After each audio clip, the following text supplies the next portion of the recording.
Сайн байцгаана үзэгчдээ МОngolian цагийн урд мэдээллийн хөтөлбөр эхлэхэд бэлэн боллоо. Эхлээд мэдээний товч агуулгатай таныг танилцуулъя. Агро Экспо 2019 газар тариалангийн олон улсын үзэсгэлэнт 10 орны 50 орчим байгууллага оролцож байна. Албан голын байлдааны ялтын 80 жилийн зориулсан бид мартахгүй хүндэтгэлийн ёслол өнөөдөр нийслэл боллоо. Ховдын хүүхдүүд нийгмийн сүлжээ ашиглан буян тоглоо хамгаалжээ. Тэд буян тоглолын хүүхдүүд группийг Фэйсбүүкт нээж 3 сарын туршид аян өрнүүлсэн байна. Цагийн урдын хөндөг сэдвийг Австрали улсын жишээгээр хүргэж байна. За хамгийн олон гадаад оюутантай улсын нэг болох Австрали сургууль бүр өөрийн тусгай үйлчилгээг шинэ оюутнуудад зориулан хүргэдэг юм байна. Эдгээр болон бусад мэдээллийг бид өнөөдөр хүргэх болно. Эхний мэдээлэл Монгол улсад газар тариалангийн салбар бие дааж хөгжсөний 60 жилийн энэ он тохиож байна. За энэ хүрээнд өнөөдөр Сүхбаатарын талбайд Агро Экспо 2019 газар тариалангийн салбарын нэгдсэн үзэсгэлэн худалдаа нээлттэй. Энэ жил хүнс хөдөө аж ахуйн хөнгөн үйлдвэрийн яам улсын хэмжээнд 420 мянган тонн ургац хуран авна гэсэн тооцоо гаргасан байна. Наран цэцэг 30 жил хүнсний ногоо тариалжээ. Агро Экспо 2019 тэрээрээ 40 төрлийн хүнсний ногоотой иржээ. Эднийг жилд 3 тонн хүнсний ногоо хуран авдаг. 7-8 сая төгрөгийн цэвэр ашигтай ажилдаг гэж байна. Би ч нэг өөрхөн тариалан ч гэсэн утгаараа өөрөө устдаа болохоор тэгээд бас өөр арчлаад бас ингээ сайхан ургууллаа л да. 1000 гаруй шавьтай хүн байгаа юм. Тэгээд одоо бас яг тэдэртэй бас аврал зөвлөгөөгөө өгөн хамтарч ажилладаг бас нэг Адраа олон улсын байгууллагаар бас 19 хүнтэй бас нэг бүл байгуулж ажилладаг байгаа. Энэ онд нийтдээ 512 мянган гад тариалт хийсэн. 5 дугаар сард хүрдэн сэрүүн хүчтэй салхи шуургатай байсан нь хаврын тариалтын явц болон чигийн хадгалалт, таримлын соёлтонд сөргөөр нөлөөлсөн байна. Салбарын яамнаас ургац алдахгүй байх чиглэлд анхаарч шаардлагатай хөрөнгөт, техник тунагд хөрөмжөөр ханхаар ажиллаж байгаа гэлээ. Ялангуяа одоо ургацын болц жигд биш байгаа. Цаг агаарын байдлаас шалтгаалаад бороо ороотож орсон газруудаар бол бас одоо нэмэгдэл одоо асуудлууд бас бий болсон. Энийн таарсан оновчтой техникийн горим мийг одоо сонгож ингээд үйл ажиллагаагаа их оновчтой шуурхай зохион байгуулах шаардлагатай болсон нь илт байгаа. Ургацын урьдчилсан балансаар бид нар одоо төлөвлөсөн хэмжээндээ ургас авах юм урьдчилсан баланс гарсан байгаа. Нийс тогтын зүгээс ч тариалан эрхчлийг дэмжин намрын шинэхэн хүнсний ногоог худалдан борлуулах чиглэлд анхаарч талбай гаргаж өгөхөр болсон байна. Энэ удаагийн Экспо олон улсын үзэсгэлэн болж өргөжөж байна. Ингэснээр дотоод гадаадын компаниуд хамтран ажиллах, дэлхийн шилдэг үр тариа, сортууд, хүнсний ногоо, газар тариалангийн машин механизм, тоног төхөөрөмж, уцалгааны системийг нэг дороос худалдан авах танилцах боломжийг тариаланчдад бий болгожээ.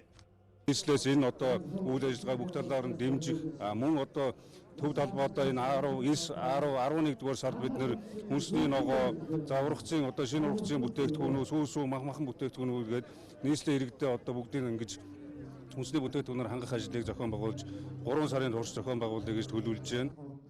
Энэ удаагийн газар тариалангийн олон улсын үзэсгэлэнд 10 орны 50 орчим байгууллага оролцож байна. Зөвхөн бүтээгдэхүүнээ борлуулахаас гадна бизнесийн харилцаа холбоо тогтоож, газар тариалан эрхлэгчид дуршлаган солилцож байна. Дараагийн мэдээ мөн хөдөө аж ахуйн салбартай холбогдож байна. Хөдөө аж ахуйн сургуулийн уралгаар МОН улсын хүнс хөдөө аж ахуйн яамны төрийн нарийн бичгийн дарга Монгол ирээд байна. Тэрээр өчигдөр манай улсын хөдөө аж ахуйн салбарын эрдэмтэн багш нартай уулзаж, Монгол улсын хөдөө аж ахуйн салбарыг хэрхэн тогтвортой хөгжүүлэх талаар санал солилцлоо. Герман улсын хөдөө аж ахуйн салбар нь дэлхийд жишг болон амжилттай хөгжиж ирсэн. Тус улсын хөдөө аж ахуйн хөгжлийн өнөөгийн хандлага нь хөдөө аж ахуйг зөвхөн газар тариалан мал аж ахуй гэдгээс илүү олон талын ашигтай хөлбраар харж бүх боломжуудыг ашиглах явдал гэдгийг холбооны бүгд найрамдах Герман улсын хүнс хөдөө аж ахуйн яамны төрийн нарийн бичгийн дарга Ханс Йохан Фухтел хэлж байна. Тэр эрийн санаагаа жишээгээр тайлбарлахдаа төгөлдөр хуурын дарагдаагүй үлдсэн бүх хэсгийг дарж үзэх хэрэгтэй гэсэн юм а. Миний зүгээс санал болгох зүйл юу вэ гэвэл хөдөө аж ахуйг аялал жуулчлалтай хослуулан хөгжүүлэх. Германд жижиг өрхийн фермийн аж ахуйг эрхэлдэг хүмүүс дэрэгдээ дэм буудлаа ажилуулад өөрийнхөө аж ахуйн үйл ажиллагаагаар дамжуулан жуулчдыг татдаг туршлагууд дэлгэрч байгаа. 10-аас 20 хонтой фермийн аж ахуй байлаа гэхэд хэд хэдэн өрөө бэлдээд тэнд ирсэн жуулчдыг аж ахуйн үйл ажиллагаанд оролцуулдаг. Энэ бол хөдөө аж ахуй болон аялал жуулчлалыг хослуулах ашигтай загвар гэж би харж байгаа. Үүнийг Монгол улсад нэвтрүүлэх боломж байна. Герман улсын хөдөө аж ахуйн салбар нь дижитал технологиг хөдөө аж ахуйн салбарт нэвтрүүлэх тал дээр дэлхийд тэргүүлэх байр суурьтай. Энэ туршлагаас суралцах чиглэлд манай шинжлэх ухааны байгууллагууд идэвхтэй ажиллах хэрэгтэй байна. Дрон ашиглаж одоо хортон шавьжтай тэмцэх, за GPS-ийг трактортай суулгаж жолоочгүйгээр алсын удирдлагаар одоо трактораар удирдах. За нэг явалтаар газрын одоо газар боловсруулах, борноодох, үр суулгах, услах, за тэгээд элдэншүүлэх гэдэг энэ бүх одоо техникүүдийг бол зэрэг хийх технологиудыг одоо аль хэдийн нэвтэрсэн байна. Хөдөө аж ахуйн сургууль нь 1994 оноос хойш Герман улсын ихтэй сургууль шинжлэх ухааны байгууллагуудтай хамтран ажиллаж байгаамаа. Зүгээр Европын одоо өндөр хөгжилтэй орнуудад ухаалаг хөдөө аж ахуйг үйлдвэрлэлийг яаж хөгжүүлж байгаа тэр одоо дуршлаг сайн дадлуудыг Монголд түгээх мөн Монголд бас зарим нэг онцлог хийгдсэн судалгаануудыг наривчлан энэ хамтын ажиллагаатай их сургуулиудаар хийх энэ талыг санхүүгийн хувьд болон менежментийн хувьд дэмжиж туслах ийм одоо манай төслийнхэн бол ийм зорилготой. Өнөөдрийн ирсэн хүн маань бас ийм зорилготой байгаагаа илэрхийлсэн. Оюутан судлаач багшлах боловсон хүчин Германы их сургуулиуд руу одоо судалгааны чиглэлээр туршилт хийх, одоо хамтран судалгааны ажил хийх, мөн оюутан солилцох, оюутнуудыг одоо тэнд бакалавр, магистр, докторийн түвшин хүртэл сургах хамгийн ихнийх нь бол ийм хүний нөөцийг чадваржуулах ийм чиглэл байгаа. Уур амьсгалын өөрчлөлт хурдцтай өрнөж байгаа энэ үед тогтвортой хөдөө аж ахуй хөгжүүлэх нь чухал.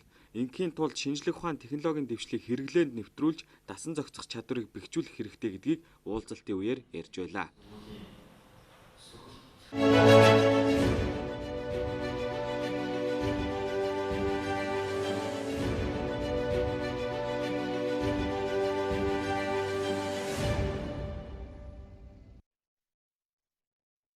Халахын голын байлдааны түүхт 80 жилийн ог тохиолдуулаад өнөөдөр нийслэлийн соёл урлагийн газраас зайсан толгойн танктай хөшөөнд хүндэтгэл үзүүллээ. Энэ үеэр Цагийн хүрээний соёл урлагийн байгууллагуудын бид мартахгүй сэдвт хүндтгэлийн ёслол болсон байна. Эндээс бэлтгэсэн сурвалжлагыг одоо үзүүлье. Халахын голын байлдааны түүхэн үе баримтуудыг харуулсан урлагийн тоглолтын зэрэгцээ гэрэл зургийн үзэсгэлэн дэлгэлээ. Энэ нь хойч үеийн халахын голын байлдааны түүхийг үнэн зөвөөр ойлгох, түгээхэд ач холбогдол өгнө гэдгийг ахмадууд хэлж байна. Мөн соёл урлагаар дамжуулан халахын голын байлдааны түүхийг уран сайхны аргаар олон нийтэд давхар түгээх нь ойн хүрээнд хийж байгаа томоохон ажлуудын нэг юм а. Тухайлбал өнгөрсөн өдрүүд Дорнот аймагт соёл урлагийн 4 том арга хэмжээ болжээ.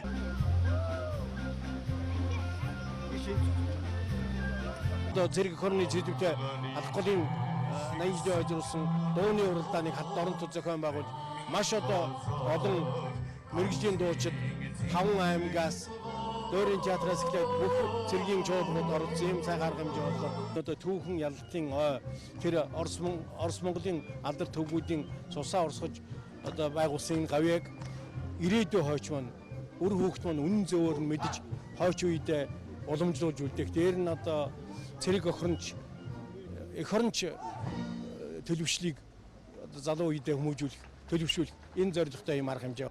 Халахын голын байлдааны тухай судалж байгаа эрдэмтэд олон янзаар тайлбарлан бичсэн байдаг. Энэ байдлыг нэгдсэн ойлголтод хүргэх, судалгаа баримтуудыг нэгтгэх нь чухал угааг судлаачид үзэж байна. Үүнд нөлөөлөх нэг хэлбэр нь соёл урлагийн байгууллагуудын үүрэг оролцоо. Түүхтэй бол одоогоос 80 жилийн өмнө болсон ч бид өнөөгийнхээ өр хүүхдэд дараачихаа залуус энэ үйл явдлын ач холбогдлыг хэлж өгч захиж үлдээх ёстой юм. Энэ л утгаараа өнөөдрийн энэ арга хэмжээнүүд зохион байгуулагдаж байгаа. Өнөөдрийн энэ арга хэмжээнд зөвхөн монголчууд ач холбогдлогоо зогсохгүй Оросын холбооны улсын төр засаг, ард иргэд олон байгууллагууд ач холбогдол өгч байгаагийн нэг нь Монголын анд нөхдөй нийгмийн том бүрэлдэхүүн өнөөдөр хүрэлцэн ирж монголчуудаа хамтарч ялалтын 80 жилийн ог тэмдэглэж байгаа явдал байгаа юм аа. За халахын голын байлдааныг одоо өнөө цагт янз бүрээр тайлбарлаж байна. Халахын голын дайн гэж одоо нэрлэгддэг байх ёстой. Зарим хүмүүсүүд бол байлдаан тулгаралт гэж ярьж байгаа. Энэ ба дэлхийд одоо 2 дугаар дайнаас өмнө болсон хамгийн олон зэвсэг техник, нисэг онгод, танк, хүн хүч оролцсон ийм томоохон хэмжээний дайн болсон. Өнөөдөр Оросын ард түмний тэр их хүч тусламж байгаагүй бол Монголын ард түмэн ийм хэмжээд амьдарч өнөөдөр энэ сайхан бүтээн байгуулалт хөгжил дэвшлиг олж чадах байсныг юу гэдэгт бидний үеийнхэн бол хэзээч эргэлздэг бай. Бид мартахгүй хүндэтгэлийн ёслолд Оросын холбооны улс Монгол улсын сансрын нисгэгчид Ахмад дайчид халахын голын байлдаанд оролцож явсан дайчдын аргэрийн төлөөлөл оролцлоо. Нийслэлийн соёл урлагийн газраас халах голын байлдааны түүхэд 80 жилийн ойд зориулсан соёл урлагийн томоохон хэд хэдэн хөтөлбөрүүдийг ирэх өдрүүд зохион байгуулахаар төлөвлөжээ.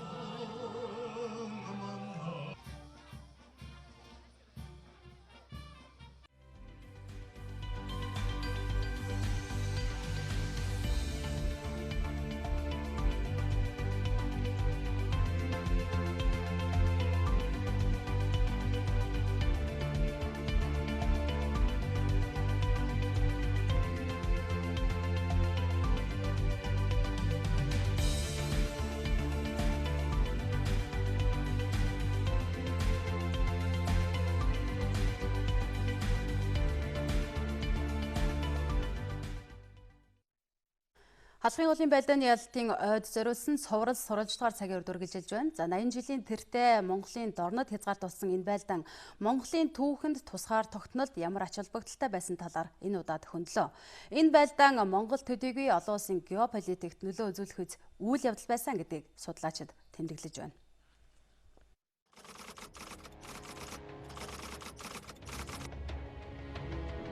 Халахын голын байлдааны түүхэн ач холбогдлын талаар судлаачид санал нэгддэг хэд хэдэн дүгнэлт байдаг.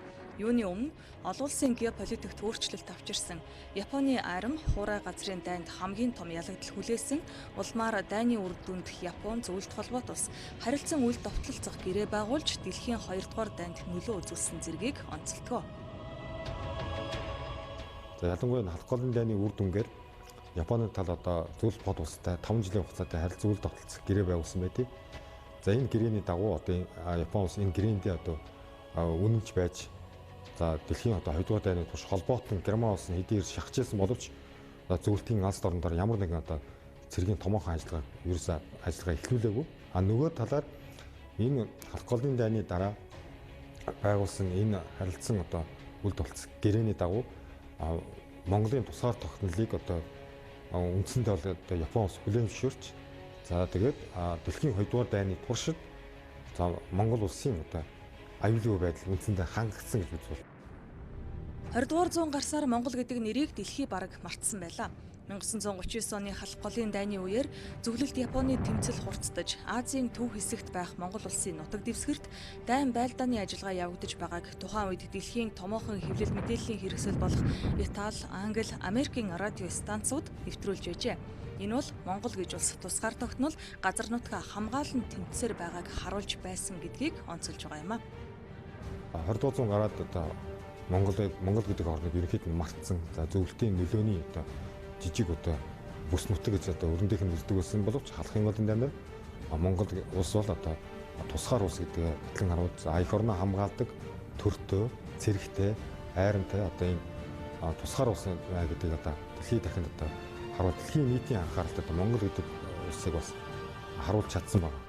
Халахын голын дайны ялалт зөвхөн Монгол төдийгүй Азийн бусад улс орны ард түмнийг зоригжуулсан милитаризмын эсрэг тэмцэх зоригийг хурцлсан үйл явдал болсон гэж судлаачид дүгнэдэг. Халах голын байлдааны дараа Монголын цэрэг аримч бэхжиж халахын голд шин тутам байсан цэргийн дарганаар туршлага суусан байлаа. Халах голын дайны явцад Монгол цэргийнхээ мэргэжил дадлгачин суралцаад үүний үр дүнд дараа нь 1945 онд Азид дэлхийн 2 дугаарын төгс хэргийг тавьж чөлөөлөх дайнд оролцож ялалт байгуулахад бол Монгол ардын ховсгол цэрэг бэлэн байсан. Байлдааны бэлэн байдал нь халах голтой харьцуулахад үлэмж дээшилсэн байсан ийм ач холбогдолтой. Халахын голын байлдаанаас үлдсэн хамгийн гол үнцгийн түүхэн ач холбогдол гэвэл монголчууд альва гадны халдлага түрэмгийллийн эсрэг газар нутаг тусгаар тогтнолынхоо төлөө нэгэн сэтгэлээр тэмцдэг ард түмэн гэдгээ харуулж чадсан юм а.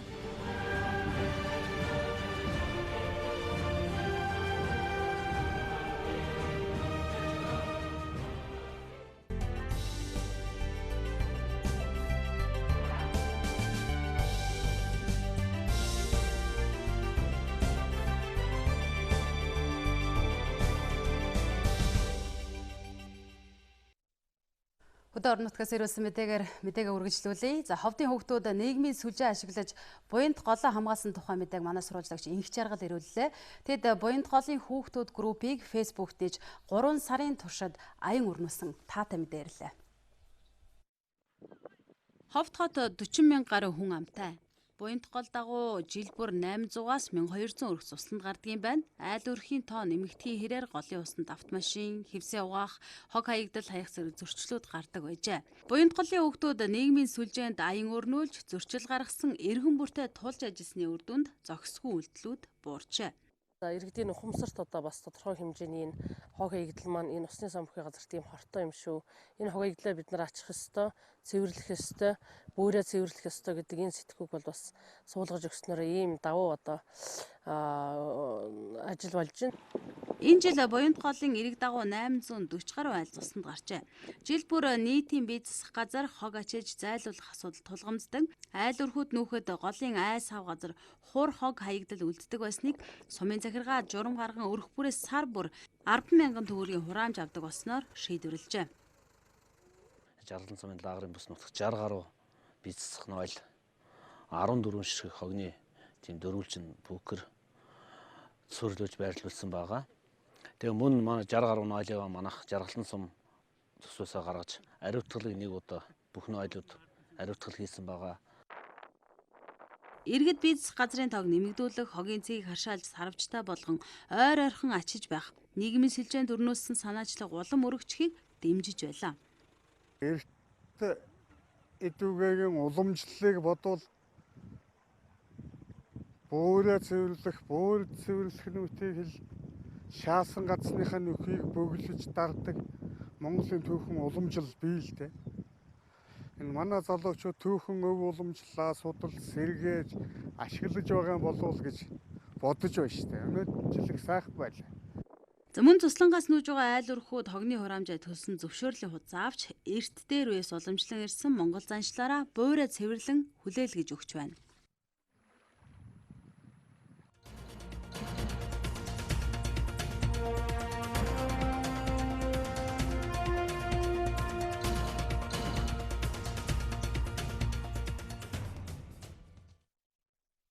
Цагийн хөтөлбөрийн 7 хоногийн хөндөх сэдэв шин сурагч шин оюутан байлаа. Энэ удаад бид шин оюутныг шин орчинд хэрхэн дасан зохицоход нь тусалдаг талаарх сэдвийг хүндсэн юм а. Эхлээд гадны орны жишгийг сонирхож Австрали улс дахь сурвалжлагчдаа сэдвийн захиалга өгсөн. За манай улсаас Австрали улсыг зориулсан сурвалжлагчдын тоо сүүлийн жилүүдэд эрчимтэй нэмэгдэж байгаа. Тэгвэл тус улсын сургуулиуд гадаад оюутнуудыг хэрхэн хүлээн авч орчинтой нь танилцуулдаг талаарх мэдээллийг манай сурвалжлагч Гэрэлмаа ирүүлжээ. Хамгийн сүүлд буюу 2017 оны 11-р сарын судалгаагаар Австрали улсад 800 мянга орчим гадаад оюутан суралцаж байна гэсэн тоо баримт байна. Гадаад оюутны тоогоор дэлхийд тэргүүлдэг тус улсад манай улсын 4500 орчим оюутан суралцаж байна гэсэн альбан бус тоо мөн байдаг. Тэгвэл Австрали улсын сургуулиуд гадаад оюутнуудыг хэрхэн орчинтой танилцуулдаг талаарх яриаг одоо хүргэе. Дэлхийн олон улс орнуудаас манай коллежид нийтдээ хүмүүс суралцаж байна л да. Одоо Өмнөд Америк, Европ, Азийн бусад улс орнууд болон манай монголчуудаас бас суралцдаг байгаа. За тэгээд тэдгээр шинээр ирэхэд болохоор Сидней хотын талаар нэг их сайн мэдээлэл байхгүй байгаа. За тэгээд сургууль болохоор түнд нь зориулаад тусгай програм зохиосон байгаа. Тэгээд тэр нь болохоор одоо сард нэг удаа одоо дэлхийд алдартай Сидней хотын Опера хаус руу явах ч юм уу эсвэл одоо далайгаар очиж барбекю идэх хийх зорилготой тиймэрхүү програмууд байдаг. Австрали улсын сургууль бүр өөрийн тусгай үйлчилгээг гадаад оюутнуудад зориулан хүргэдэг. Тэр дундаа хэлний бэлтгэлүүд оюутнуудыг хоттой танилцуулах ажлыг нэлээд идэвхтэй явуулдаг. Жишээ нь далаа үзэх, ууланд алхах, хотоор аяллаа автобустай явах гэх мэт. Энэ нь зөвхөн хотын орчин тойрныг мэдрэхээс гадна шинэ оюутнууд хоорондоо танилцаж, улс улсын соёлоос суралцахад дөхөн болдог юм а. Австрали улсын ихтэй сургууль болон коллеж жилдээ 3-4 удаа элсэлт авдаг. Элсэлтийн үеэр шинээр ирсэн оюутнуудад зориулсан нээлттэй өдөрлөг хийж сургууль болон хотын орчин нөхцөлийг танилцуулдаг. Энэ үеэр зарим сургуулиуд улс хоорондын соёлын ялгаа болон түүнтэй хэрхэн зохицож амьдрах, мөн түүнчлэн тухайн улсын хууль эрх зүйн орчны тухай мэдээллийг оюутнуудад хүргэдэг байна. Зөвхөн сургуулиудаас гадна гадаад оюутнуудыг дэмжих төв Австрали улсын томоохон хотуудад ажиллаж татврын асуудал, ажлын байр, нийтийн тээврийн карт хэрхэн шинээр авах тухай зэрэг оюутнуудад тулгамдж байгаа хэрэгтэй асуудлаар мэргэжлийн зөвлөгөө мэдээллийг хүргэдэг юм а. Харин одоо Монголынхаа жишгийг үзүүлье. Жил бүрийн намар 20 мянга орчим залуус ихтэй сургуульд элсэн суралцахаар хөдөө орон нутгаас нийслэлийг зорио ирдэг юм байна. Тэдний зарим нь өмнө нь Улаанбаатарт ирж байгаагүй учраас 1 сая гаруй хүнтэй энэ том завгүй хотод дасан зохицоход ихэнх үедээ бага зэрэг бэрхшээлтэй байдаг тухай ярьж байна. Увс аймгийн Өлгий сумын уугуул Аз жаргал Монгол улсын их сургуульд элсэн суралцахаар энэ жил Улаанбаатар хотод анх удаага иржээ. Нийслэлд өнгөрүүлсэн 10 хоногийн хугацаанд хот хөдөөгийн амьдралын хэмнэл болон соёл хандлагын ялгаатай талыг өөрийн олж харснараа тэрээр инхүү тайлбарлаж байна. олон ялгаатай мэлээ. Хөдөөчийн ямар тэгээд юу яа төөрч мөрөн гэх юм биш тийм байхгүй. Нөгөө нэг энэ хотод болохоор их олон машин байдаг болохоор төвжирлэгтэй байт юм лээ. Тэгээд заавал гарцаар гарах шаардлагатай. Тэгэхгүй бол дайруулахаа гээл бас өргөндөртэй юм лээ. Хайг барьсан талаар мэдгүй юм зөндөл байна л да. 4 жил амьдрах хугацаанд одоо тэгээд таньж мэдхгүй газар байгаа юм чинь. Тэгээд найз нөхөд хүрээлэн бага ах учраас тэгэл эхнээ л чинь тэгэл найз нөхөдтэй болох тийм л байна. Энд байгаа хүмүүс ер нь бол их нээлттэй байдаг юм шиг санагдлаа л да. Тий. Хөдөөний хүмүүс чинь тэгэл жоохон ичимхий байдаг шүү дээ. Тиймэрхүү жоохон нээлттэй талдаа чөлөөтэй байдаг. Тийм талаас суралцах юм болов гэж бодлоо. Жилд дунджаар 45 мянган шинэ нийлсэгч ихтэй сургуульд ордог. Үүний 55% нь хөдөө орон нутгаас ирдэг байна. Тиймээс ойролцоогоор 20 мянган орчим шинэ оюутанд зориулсан ямар ажил хийдгийг бид сонирхлоо. Зарим сургуулиас энэ талаар тодруулахад тодорхой тогтсон үйлчилгээ алга. Харин Монголын оюутны холбооноос биедан амьдрах дадалд сургах, өөрийгөө болон бусдыг эрсдлээс хэрхэн ангид байлгах вэ? Хотын соёлд суралцах нь гэсэн 3 үе шаттай сургалтанд хамруулдаг гэлээ. Нийт улсын хэмжээнд 30 хэдэн байр байдаг юм. Тэр энэ дотор байран дээр бол 2 сарда нэг удаа заавал ор сургалт гэнэ. Эхлээд хувь хүнийг бий болгож өгнө. Тэрний дараагаар эхлээд өөрийгөө анхаарах хэрэгтэй гэдэг нь. Тэрний дараа нөгөө өөрийгөө анхаарах хэрэгтэй хувь хүн гэдэг тал дээр нь холбож өгсөний дараагаар одоо би соёлтой иргэн байх хэрэгтэй байна. Соёлтой ухаантай байх хэрэгтэй байна. Гарцаар гарах хэрэгтэй байна. Цэвэрхэн юу яа хогийн самд хийх хэрэгтэй байна гэдэг байдлаас эхлэн тавигдаж эхэлж байгаа. Зөвхөн оюутан ч гэлтгүй шинэ газар танил бус орчин шилжин сууршихад хүн бүрт мэдэхгүй зүйл тулгардаг. Тиймээс дасан зохицох үйл явцад бага зэрэг цаг хугацаа дэмжлэг шаарддаг гэдгийг сэтгэл зүйчид ч хэлдэг юм а. Орон нутгийн оюутнууд хулгай дээрмийн хохирогч болохоос сэрэмжлүүлж байна. За 2018-аас 2019 оны хичээлийн шинэ жилийн ихэнх цагдаагийн байгууллагад нийтдээ 44 мянган дуудлага бүртгэгджээ.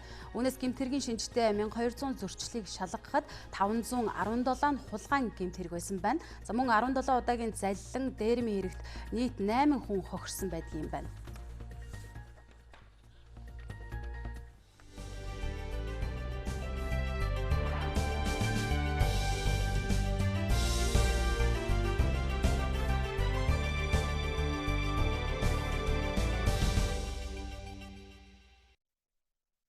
Дараагийн мэдээ. Замын цагдаагийн гүүрэн гарцын зорчих хөдөлгөөнийг 9-р сарын сүүлээр нээхээр зорж байгааг салбарын мэргэжилтнүүд хэлж байна. Гүүрэн гарц баригдсанаар төмөр замаар тусгаарлагдсан хотын төвийн хэсгүүдийг холбож саадгүй нэвтрүүлэх болно. Нийслэлийн төв хэсэгт босоо тэнхлэгийн гол замын сүлжээ бий болсноор замын төвчрөл тодорхой хэмжээгээр буурна гэж тооцож байна. Замын цагдаагийн урд баригдаж байгаа шинэ гүүрний бүтээн байгуулалтын ажил дээр ирээд байна.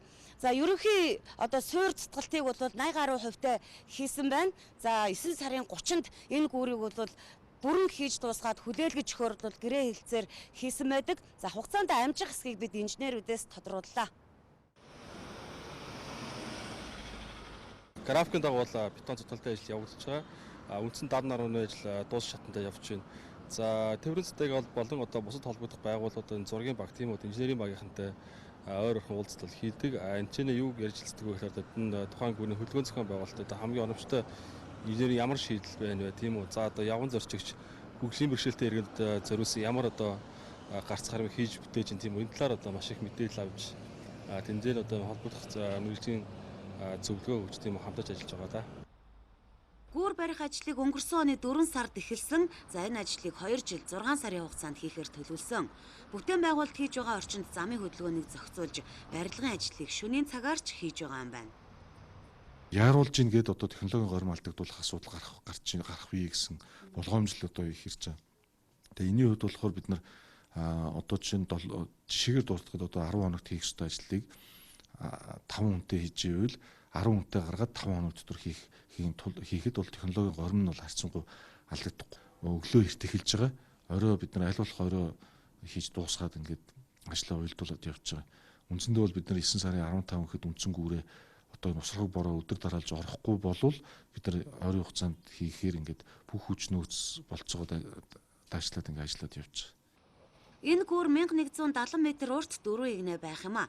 Их Монгол улсын гудамжаас дунд гол төмөр зам, нарны зам дээгүүр Олимпийн гудамж руу буух гүүрэн гарцны барилгын ажил ийхүү 80% байна.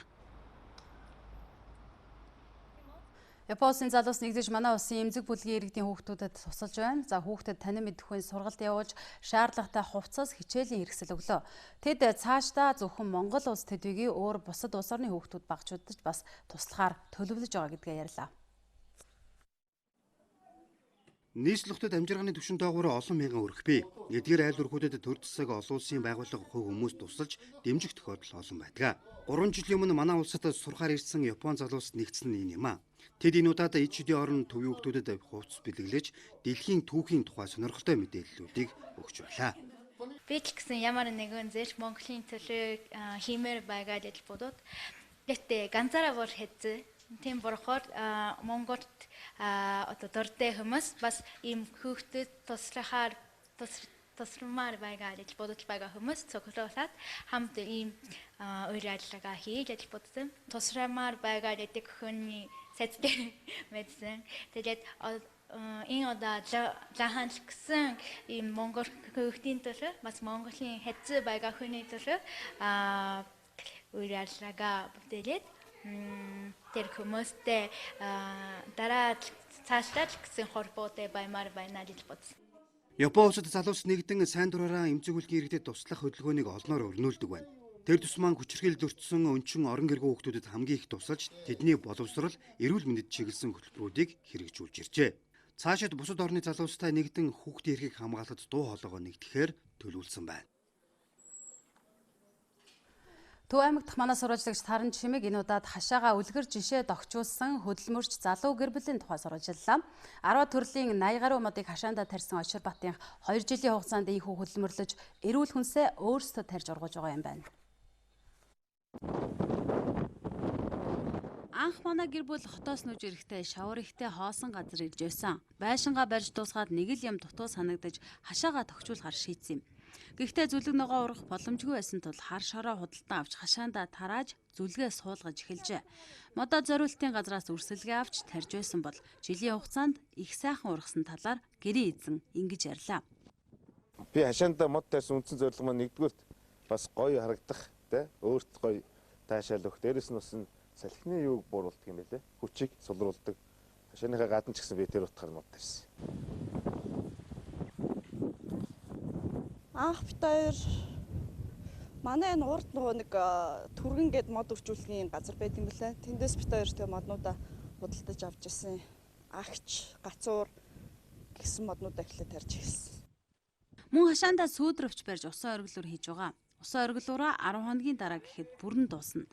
Ирэх жил өвөр хүүхдүүд маань ой модоор хүрээлэгдсэн эрүүл сайхан газар амьдрна гэж тэд хэлж байна. Тэд 2 жилийн өмнөөс хүлэмжинд ногоо тарьж өрхийнхөө хэрэгцээг хангах болжээ. Өөрсдийн гараар тарьж ургуулсан болохоор эрүүл бас амттай байдаг талаарч ярьж байсан юм. Манайх болоод энэ жил хүлэмжиндээ 5-аас 5 төрлийн ногоо хүнсний ногоо тариалсан байгаа. За нэг 10 төрлийн 10 ширхэг өгөрцөө. Тэгээ 5 ширхэг помидор тариалсан. Тэгээ бас эрдиск, салат навч тэр тариалсан байгаа. Лов. Өнгөрсөн жил бол нэлээ ихийг тариалсан. Тэгээд өнгөрсөн жилийнхээ ургацыг бол идэж амжааг болоос учраас энэ удаа энэ жил бол цөөх хэмжээгээр тариалж байгаа. Залуу гэр бүл заавал орон сууцнд амьдрах гэж зүтгэх хэрэггүй. Газраа аваад болцоогоороо байшин барьж хашаага тогтчуулахыг хөдөлмөрч өрх уриалж байна. Өөрсдийн гараар босгосон болохоор эргээд харахад ч урамтай байдгийм. Өөрөөр хэлэх юм бол деваажинд амьдрахыг хүсвэл байгаа газраа деваажин болгох нь чухал гэж Очир Бат ярьлаа.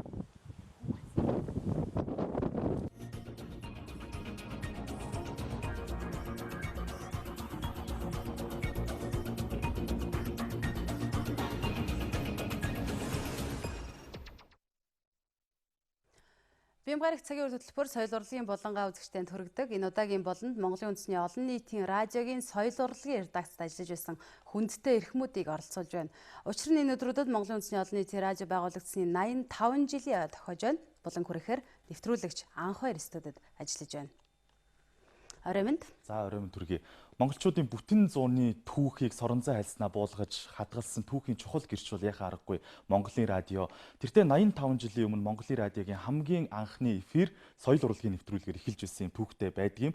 Үндэсний радиогийн ууган редакц монголчуудыг соён гэгэрүүлэх урлаг уран сайхны ертөнцид хөтлөхөд чухал үүрэг гүйцэтгэсэн. Тийм ч учраас бид цагийн урдын соёл урлагийн булангаараа Монголын үндэсний олон нийтийн радиогийн соёл урлагийн редакцийг онцолж байна. Тэгэхээр соёл урлагийнхаа болон соёл урлагийн редакцийг онцолж байгаагийн бас их чухал үүрэг нь бол энэ редакцийг ямар үүрэгтэй бас үйл ажиллагаагаа явуулж нэвтрүүлэг нийтлэлээ үзэгч сонсогч түмэндээ хүргэж байсан бол гэдгийг эхлээд онцлох нь зүйтэй байх. Монголын үндэсний олон нийтийн радиогийн соёл урлагийн редакцийн энэ тэргүүний үүрэг бол утга зохиолоор дамжуулан нийгмийг сайн сайханд чиглүүлж хойч үеийнхнийг төлөвшүүлэх ийм зорилго байсан. За энэ ч утгаараа Саран хөхөө театрыг байгуулж радиогийн анхны жүжигүүдээр дамжуулан хүүхэд залууст утга зохиолыг таниулж дэлхийн болоод Монголынхоо зохиолчдын сор болсон оюуны бүтээлүүдийг радиогоор дамжуулан сонсогчдод хүргэж ирсэн юм а. Урлаг соёлын редакцийн нэвтрүүлгүүд бол үндсэндээ Монголын уран зохиолын үүх түүх, хөгжил, дэвшил, шинчиллийн тодорхой баримт болдог. Ухаандаа манайд бол Саран хөхөө театр гэж анхны радио театр энэ урлаг соёлын редакцаас анх бий болсон. Ерөөсөө радиогийн жүжигийн анхны тавилтууд бол Монголын радиогоор хийгдэж байсан. За 50-аад оны сүүлдэр бол Лодой Дамбон Алтай гэдэг арманыг Монголын сонсогчид анх радиогоор сонссон байдаг. За радиогийн соёл урлагийн редакцийн бас нэг чухал үүрэг нь дуу хуураар дамжуулан соёл урлагийг нийтэд таниулах. За 1950-ад оны хүртэл хөгжмийн нэвтрүүлгүүд радиогийн студиэс шууд амьдаар явж исэн бол 1957 оноос эхлээд гадаад дууны фонд үүсэж эхэлсэн түүхтэй байдаг.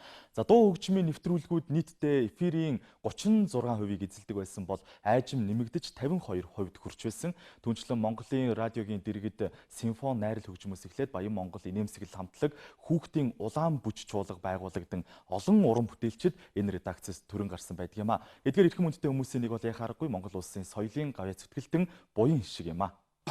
Энэ мэт сайхан хамтлагууд байгуулж манай радиогийн дэргэдээс бол өөрсдийнхөө гарааг эхэлж түмэн олонд өнөөдөр бүр нэр нь алдартай болсон 50 жилийн түүхтэй Баян Монгол чуулга, Нэмсэл хамтлаг, Улаан бүч чуулга гэх ингээд сайхан хамтлагууд байна да. Тэгээд эдгээр маань Монголын ард түмэнд радиогоор дамжуулан радио гэдэг бол нүдээр үзэхгүй чихээр дамжиж хүний сэтгэл зүрхэн төрчээдэг учраас радиогийн сэтгүүлчид гэдэг бол маш их өндөр чадaltaй, хэл ярианы баялагтай, уран сайхан үгтэй, үнийг өгүүлж чаддаг тийм уугуй сэтгүүлчд байсан. Бидний үед бол мэдээллийн хурдыг онцгой анхаардаг байсан учраас тийм уралдаанд, тийм дуучин тэргүүн байрын шагнал хүртлээ гэхэд онгоцны буудлын дээр өглөө 4-5 цагт чамаагүй очоод тэр сайхан яг амьдралын тэр шуугаан дундаас нь тэр хүний сэтгэлийн хөдлөлийг хүргээд радиод хүрэхдээ үнэхээр баярлдаг байсан да. Урлаг соёлын редакц яг энэ он жилүүдэд бас яг ямар бодлого барьж байсан бэ гэдэг тал дээр бас илүү тодорхой мэдээллийг бид өглөө. Тэгвэл хүмүүсийн тассан аман уран зохиол, үлгэрийн цаг гэдээ байдаг. Энэ бүхний бодлого өнөө цагт бидний үед яаж явж байгаа? Энэ талаар бас мэдээлэл өгөөч. Монголын үндэсний олон нийтийн радиогийн 85 жилийн түүхтэй урлаг соёлын редакц ард иргэдийг соён гэгэрүүлэх үүргээ өнөөдрийг хүртэл нэр төртэйгээр биелүүлсээр яваа гэдгийг энд бас онцлог хэлэх нь зүйтэй болов гэж бодож байна. За үе үеийн монгол хүүхдүүд радиогийн үлгэрийн цагийг сонсож ардын аман зохиолтой танилцж ирсэн уламжлал үргэлжилж монголчуудыг уран зохиолтой танилцуулах их ажил одоо ч гэсэн өрнөсөөр байна гэж радиогийнхан ярьж байна. За түүнчлэн рок pop орчин үеийн хөгжмийн урсгалыг залуу үеийнхэнд таниулах, ардын дууны арвин сангаа хойч үеийнхэнд өвлүүлэх зэрэг чухал үүргэж мартаагүй гэж энэ үеийнхэн бас ярьсан байгаа юм а. Бид Монголын радиогийн өнөө цагийн бодлогыг тодорхойлж байгаа уран бүтээлчдийн төлөөлөл болгож урлаг соёлын редакцийн продюсер Баццгээс ярилцлага авсан. Энэ ярилцлагыг одоо хүргье.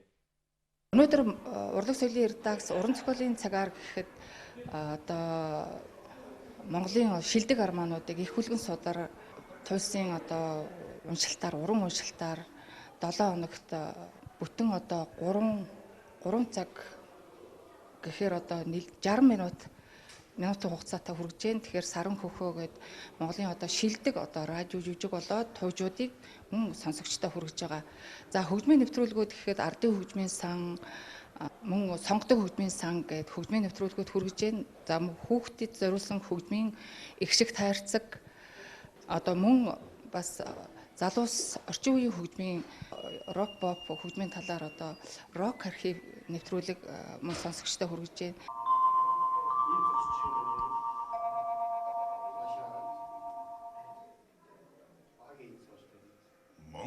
улсын нийслэл Улаанбаатараас ярьж байна. Монгол улсын нийслэл Улаанбаатараас ярьж байна. Яг ингэж 85 жилийн турш монголчууд өглөөг эхлүүлсэн байдаг. Цаашдаа ч эхлүүлэх болно. Монголчуудын төдийгүй дэлхийн олон гайхамшигтай түүхийг сонсогчдийнхоо сонорт хүргэж ирсэн Монголын үндэсний олон нийтийн радио 2017 оноос зөвхөн сонсдог биш, үздэг радио болсон. Өнөөдөр ч Монголын үндэсний олон нийтийн радио олон улсын түвшинд нийтлэл нэвтрүүлгүүдэд хүргэж, Монголынхоо соёл урлагийг нийтийн хүртээл болгож, бодлогын хэмжээнд нийтлэл нэвтрүүлгээ төөрөвсаар байгаа. Ийм одоо сайхан жишээг бид өнөөдрийнхөө соёл урлагийн булангаар онцлон үргэсэндээ таатай байна. Монголын үндэсний радиогийн 85 жилийн оюун тохиож байгаа. За энэтэй холбоотойгоор бид соёл урлагийн болондоо бас редакцийн бодлого болоод түүхэн замналтай холбоотой мэдээллийг онцолж хүргэлээ. Дараагийн мэдээлэл Монголын урлагт 26 жилийн тасралтгүй дуу хөгжмөөрөө түүжүүлэн манлайлж байгаа хурд хамтлагийн санаачилсан хайртай соён гэгэрлийн аян Хөвсгөл аймагт үргэлжиллээ. Хурд хамтлагийнхаа Хөвсгөл аймагт 2 өдөр ажиллаж иргэд болон төрийн албан хаагчдад лекц сургалт зохион байгуулсан байна. Хурд хамтлагийнхныг Хөвсгөл аймгийн удирдлагууд хүндэтгэлийн хаалган дээр тосч авсан юм. Нийгмийн сэтгэл зүй савлгаатай байгаа энэ үед хурд хамтлаг уран бүтээлчдэд төлөөлөн түүжээлээд соён гэгэрлийн ажил хийхийг зорж Монгол түмэнтэйгээ учран уран бүтээлээ түгээж байна. Аянаар дамжуулан хайрлах утга учир Монгол ёс заншил, өв уламжлалаа сэргээж Монгол үндэсний контент бий болохоор зорж яваагаа илэрхийлж байлаа. Маш олон хүмүүс нэгдэж байна. Одоо 18 дахь аймаг гэдэг чинь бол одоо ер нь манай Хөвсгөл аймаг чинь хамгийн их хуантай төрөө байсан. Тэгээд энэ аймагтаа хүрэлцэн ирээд энэ олон хайртай гэсэн урайлж байгаа энэ соён гэгэрлийн аяны өрөөнд хийгдэж байгаа манай хурд хамтлагаа санаачилсан энэ аянд маань хөвсгөлчүүд тэр чигээр нэгдэж байна. Одоо энд ингээд жишээлбэл манай хөвгүүдийн уулзалт явагдаж байна. Төсвийн багийнхан хууль хяналтын байгууллагыг хамруулан уулзалт зохион байгуулж байна. Улс орон даяар явагдаж байгаа яарад яахавтай аянд идэвхтэй нэгдэхийг уриалж байлаа. Хөвсгөл аймаг хүүхдэд ээлтэй аймаг болох зорилт тавин ажиллаж байгаа. Аяны хүрээнд эцэг эхчүүдийн дунд хүүхэд хүмүүжүүлэх Монгол ухаан сургалт зохион байгууллаа. За мөн улс их орны ирээдүйн төлөөлөл болсон 200 орчим өсвөр насны хүүхэдтэй уулзаж ярилцлаа. Тэдний уулзалт эх оронч үзэл цаашлбал эр хүн шиг эр хүн байвал зохих олон шинж чанар эх орноо хайрлах мөн чанарыг ухааруулсан сэдвийн хүрээнд өрнөсөн юм а. Эх орны хиймэр шоу тоглолт Мөрөн хотын Чингүнживийн талбайд боллоо. Тоглолтыг ойролцоогоор 3000 гаруй иргэд үзэж сонирхлоо. Хурдынхаа энэ аялан тоглолтынхаа хүрээнд аймаг тус бүрийн онцлогийг харуулсан үндэсний өв тээгчийг тодруулж байгаа юм а. Монгол улсын ерөнхий сайд Уу Хүрэлцэнгийн эвэлдор хурд хамтлаг хайртай аяныг орон даяар зохион байгуулж байна. Ингээд 18 дахь аймаг буюу Хөвсгөл аймагт ирсэн байна. Хурд хамтлагийн зохион байгуулж явуулж байгаа энэ хайртай аяны хүрээнд явуулж байгаа ажил манай Хөвсгөл аймаг зохион байгуулагдаад маш амжилттай зохион байгуулагдчихэ. Тэгээ энд бол бас маш их таалагдж байна. Би одоо бүх бүрэлдэхүүнтэй хайртай. Одоо хайртай шүү гэдгүйг дамжуулъя.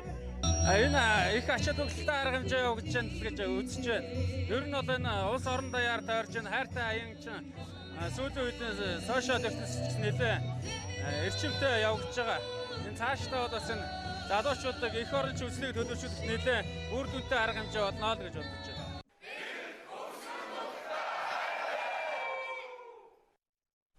Мэдээллийн технологийн гүнзгэр хэлсэн сургалтаа Next ахлах сургуулийн хичээлийн шинэ жилийн нээлт өнөөдөр боллоо. 2019-с 2020 оны хичээлийн жилээ 100 гаруй сурагчтайгаар угтаж байгаа тус сургууль 9-р сарыг нээлттэй хаалганы сар болгон зарласан байна.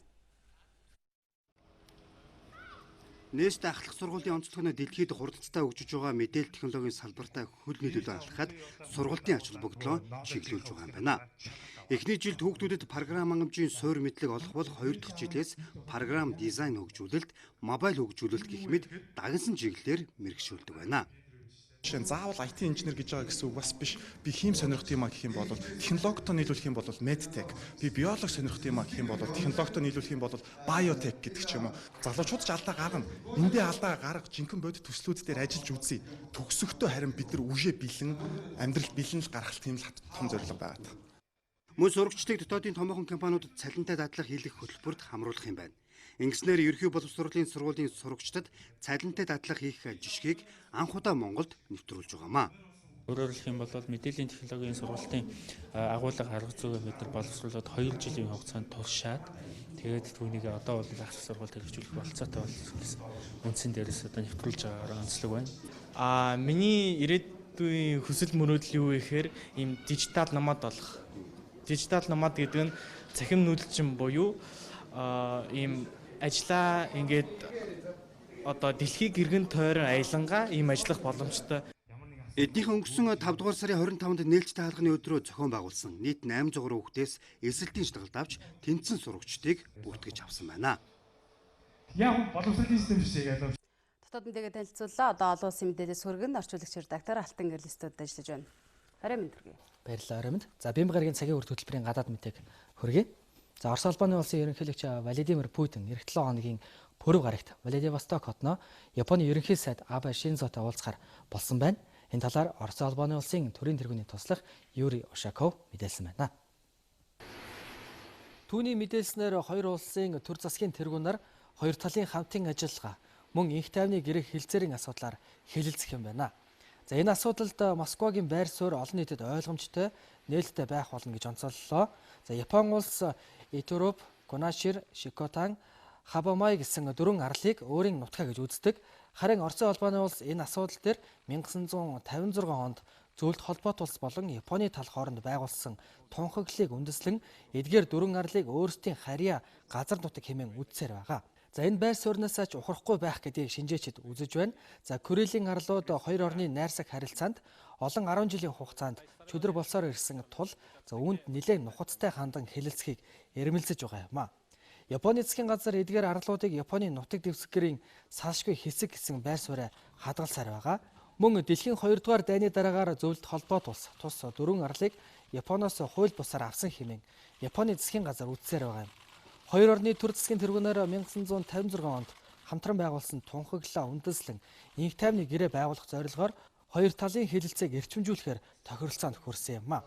Тодорхойлбол инх тайвны гэрээ байгуулсныхаа дараагаар Оросын улбаны улс Япон улсын талд Корелийн дөрвөн арлын хоёрыг нь шилжүүлнэ гэж тус гэрээнд заасан юм. Гэсэн хэдий ч дэлхийн 2 дугаар дайны дараагаар эдгээр арлууд Оросын нутаг дэвсгэрийн нэг хэсэг болсон гэдгийг Япон улс хүлээн зөвшөөрөх ёстой хэмээн Москва үзэж байгаа юм а. За Корелийн арлын бүс Оросын улбаны улсын хувьд агнуурын тэнгист эзэн суух боломжийг нээж мөн номхон далайд цаашлаад алт орондынхоо аюулгүй байдлыг баталгаажуулахад өндөр ач холбогдолтой юм а. Тиймээс энэхүү асуудлыг шийдвэрлэх арга замыг хоёр улс идэвхтэй эрэлхийлж байгаа юм а. Атлантын талайд үүссэн дорын далайн хар салхи Америк нэгдсэн улсын Флорида мужийг чиглэн ойртож байгаа талаар мэдээлж байна. Бахамын ярлын эрх баригчид эргийн бүс рүү ойролцоогоор 17 км/цагийн хурдтайгаар ойртож байгаа далайн хар салхитай холбогдуулан оршин суугчдыг нүүлгэн шилжүүлэх тухай үүрэг буулгасан байна. За энэ талаар Америк нэгдсэн улсын хар салхи судлал ажиглалтын үндэсний төвөөс мэдээллээ. Далайн хар салхины төв хэсэгт салхины хурд 215 км/цагт хүрсэн талаар их сурвалжууд онцолж байна. Сүүлд өгсөн мэдээллээр Дориан далайн хар салхи Флорида мужийн West Palm Beach хотоос зүүн зүгт 900 км-ийн зайд ойртож ирсэн талаар анхааруулсан байна. Улмаар Бахамын арлуудын чигт явж байгааг мэдээлж байгаа юм. За Бахамын арлуудын хамтын нөхөрлийн удирдлагууд нутгийн баруун хойд хэсгийн оршин суугчдыг яаралтай нүүлгэн шилжүүлэх үүрэг даалгаврыг буулгасан байна. Түүнчлэн Флорида мужийн эрэг хавийн нутаг дэвсгэрт оршин суудаг иргэдийг нүүлгэн шилжүүлэх тухай үүргийг эрх баригчдад гаргажээ. Ирэх 9 дугаар сарын 2-ны орой гэхэд Дориан далайн хар салхи Флорида мужийн эргийн бүсэд хурж очно гэж Америк нэгдсэн улсын хар салхи судлал ажиглалтын үндэсний төвөөс мэдээлсэн байна. Үүнтэйгээр холбогдуулан Америк нэгдсэн улсын ерөнхийлөгч Дональд Трамп Флорида мужид онц байдал зарласан байна. Мөн тэрээр байгалийн гамшигын үр дагавартай тэмцэх, хохирлыг барагдуулах ажилд бүс нутгийн болон орон нутгийн засаг захиргаанаас хөрөнгө гаргуулахаас гадна холбооны тусламжийг хуваарлан гаргуулах талаар мэдээлжээ.